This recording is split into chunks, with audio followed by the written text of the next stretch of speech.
Bahkan selain itu nih ada cerita juga kawan puan nih, cerita dari kawan puan lain, dia curhat ke aku kalau misalnya dia tuh juga dapat KDRT dari suaminya. Yang pertama dia pernah ditampar-tampar gitu di KDRT-in jam 3 pagi. Terus dia juga pernah, bayangin, ini pasti lo emosi banget, dia pernah diguyur pakai bensin. Wah gila loh. Iya, ini videonya Kak Cut Intan Nabila yang baru-baru belakangan ini tuh dia dapat kekerasan dalam rumah tangganya oleh si suaminya ini. Katanya suaminya ini abis nonton video porno terus kepergok, terus dia malah marahin Kak Intan kayak gitu. Emang lu pikir istri lu tuh emang cuman buat sebagai pemuas apa gimana sih? Lihat deh videonya tuh bener-bener sampai dipukulin. Sumpah tuh suami dipukulin, dijambak, terus ditendang, dari situ ada anaknya. Wah lu suaminya bener-bener ya udah dapet istri secantik, soleha, masih aja lu KDRT-in, masih lu jambak, lu tendang yang katanya udah lebih dari 5 kali. Gila bener-bener ya. Itu bener-bener kayak di situ ada anaknya dan dia nggak mau meredam amarahnya gitu. Padahal itu ada anaknya yang ngeliatin lu, dan lu kebayang nggak? Jangan lo bilang itu anak masih butuh bapaknya kayak lu, nggak. Gua menyuarakan anaknya itu nggak butuh bapak kayak lo yang bener-bener bisa ngelakuin kekerasan ke orang tuanya sendiri di depan itu anak. Bahkan selain itu nih ada cerita juga kawan puan nih, cerita dari kawan puan lain, dia curhat ke aku kalau misalnya dia tuh juga dapat KDRT dari suaminya. Yang pertama dia pernah ditampar-tampar gitu di KDRT-in jam 3 pagi. Terus dia juga pernah, bayangin, ini pasti lo emosi banget, dia pernah diguyur pakai bensin. Wah gila loh. Gila suaminya sini lo ketemu gue, sumpah diguyur pakai bensin istri lo. Terus pernah juga dia diseret dari kamar ke dapur.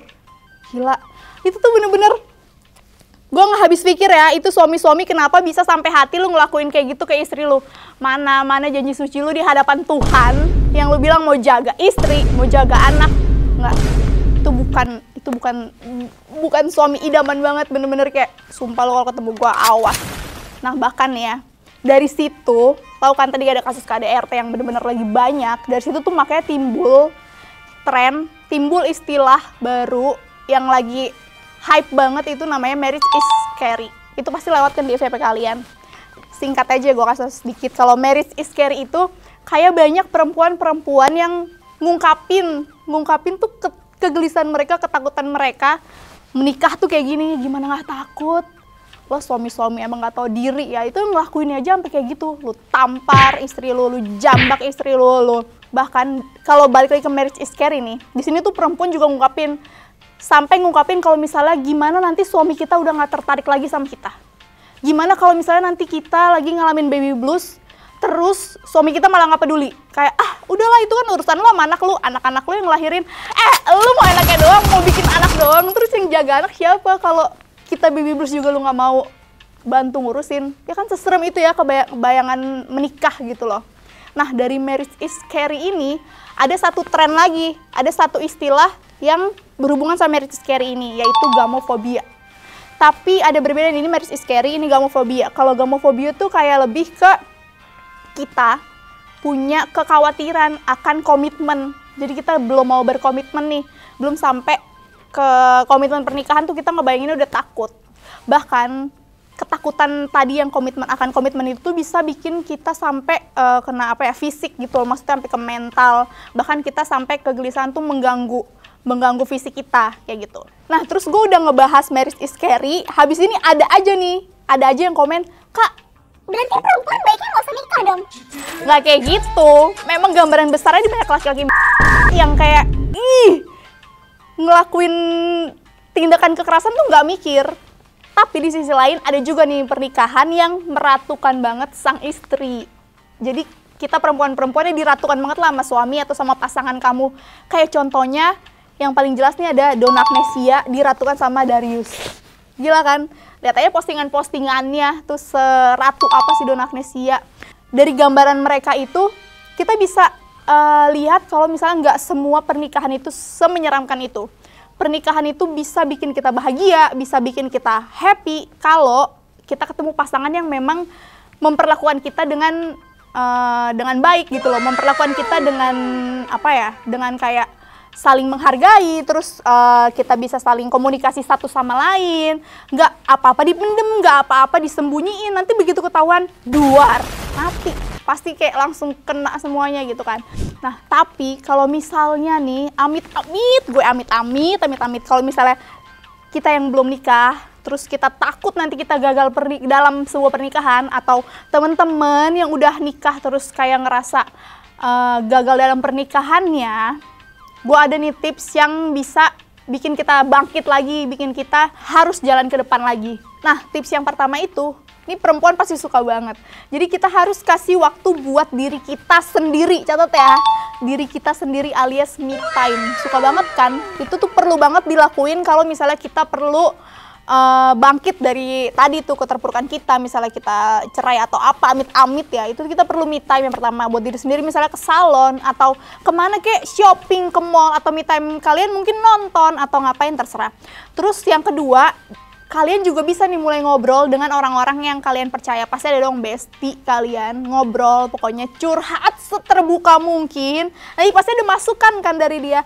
Nah masukannya itu kalian bisa renungkan, terus kalian renungin seperti apa masukan dari mereka, yang baik diambil. Pasti masukannya juga nggak sebaik itu, pasti lu dimonyet-monyetin sama temen lu ya kan, apalagi kalau sampai ngulang-ngulang lagi gitu. Itu menurut gue tuh dari situ tuh kalian bisa abis itu belajar dari kesalahan kalian. Dan yang paling penting, jangan sampai nyalahin diri kalian sendiri.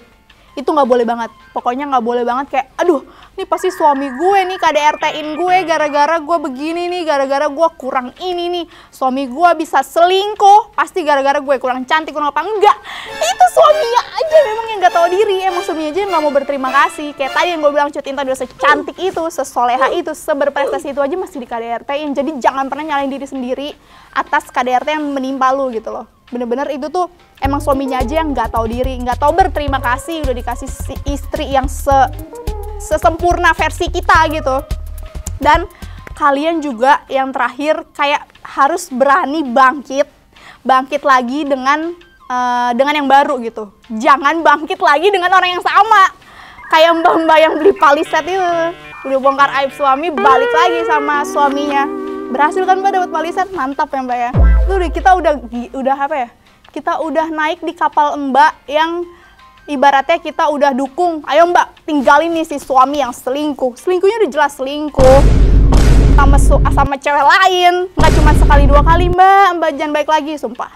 Nah tapi nih buat kawan puan yang memang belum menikah atau pengen menikah tapi parno, karena dengan adanya si KDRT ini, dengan adanya si suami-suami yang kayak itu tuh sebenarnya nggak usah separno itu, karena sebenarnya menikah itu memang indah, tapi ada setannya sendiri. Tadi kan gua kasih tahu juga tuh apa aja. Terus udah gue kasih contoh juga ada istri-istri yang diratukan sama suaminya. Jadi menikah tuh memang sebenarnya seindah itu kalau kita dapat pasangan yang tepat. Tapi kalau kalian masih parno, coba mungkin ini ada tips yang memang bisa jadi tips buat ngatasin keparnoan kawan puan nih akan pernikahan. Kayak misalnya yang pertama tuh penting banget nih buat pertimbangin masa lalu. Masa lalu tuh jangan diabaikan gitu aja. Masa lalu nggak selalu buruk kok, masa lalu ada baik-baiknya juga.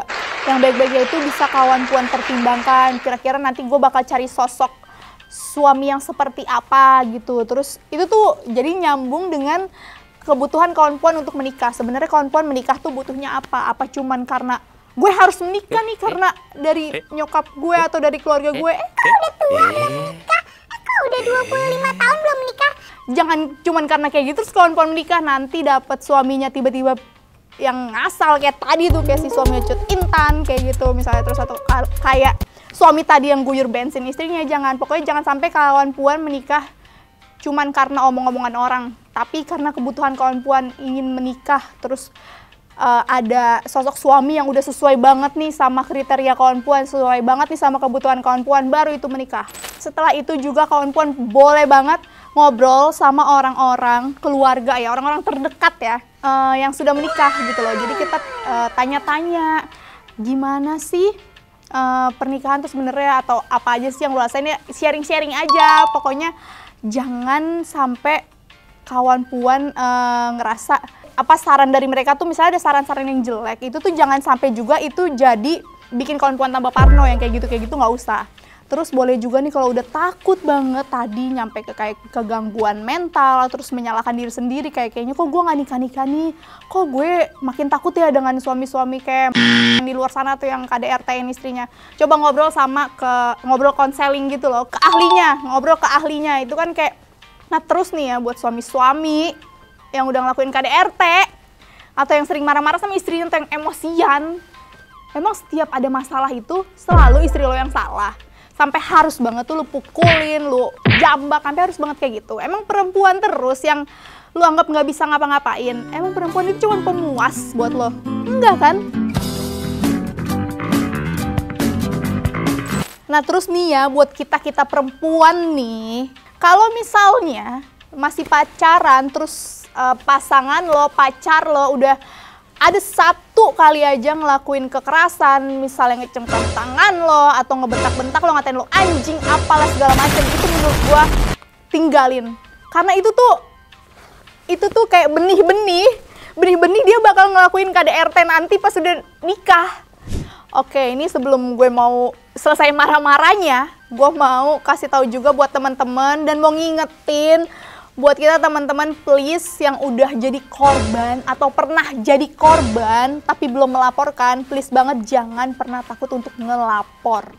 Jangan pernah takut untuk kasih laporan. Ataupun misalnya kamu ngelihat temen kamu yang masih memang ada ketakutan dalam dirinya, takut nanti pas dia ngelaporin ditonjok lagi sama suaminya. Jadi please kamu sebagai bestinya, sebagai sahabatnya, laporin aja. Laporin ke yang paling gampang nih, ada yang namanya layanan Sapa Sahabat Perempuan dan Anak. Di situ pokoknya kita perempuan dan anak itu yang dapat kekerasan dari suami, dapat KDRT ataupun selingkuhin, pokoknya gitu, laporin please. Nanti selengkapnya laporinnya gimana, di mana aja gue bakal tulis di sini. Nah oke, kawan puan, udah kali ya marah-marah gue di episode FOMO kali ini. Segitu dulu aja kali ya. Nanti selanjutnya gue bakalan ngebahas lagi kasus-kasus yang bikin emosi, tentunya cuman di FOMO. Jangan lupa like, comment, subscribe, dan share ke teman-teman kamu. Bye!